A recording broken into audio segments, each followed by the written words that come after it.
stângă. Stângă.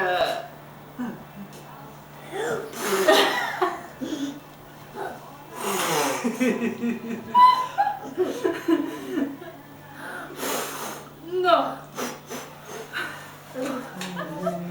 Nu se stinge. Da. Hai cu amândoi odată. Hai.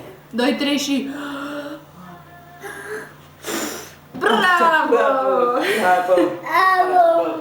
Aplaudă, bravo! David, câți ani ai? Câți ani ai? Câți ani ai? Câți ani ai împlinit? 2, cum 1? Câți feciori are tati? 4. Câți ani ai, David? 1. 2.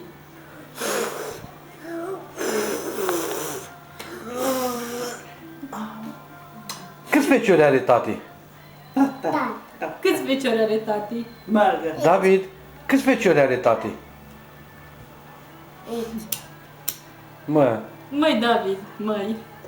ce-ai putut acolo? Prosopul. Ce prosopul? Câți băieți are tati? 1. Bravo! Ce să fac? Ea este foc. Bravo! Până dimineața suflilor. David, zi, 1, Cum numeri? 1, 2, 3, 4. Nu. Mai poți? Da.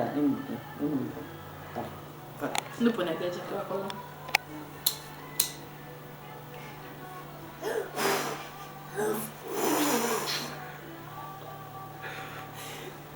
Ai, te rog.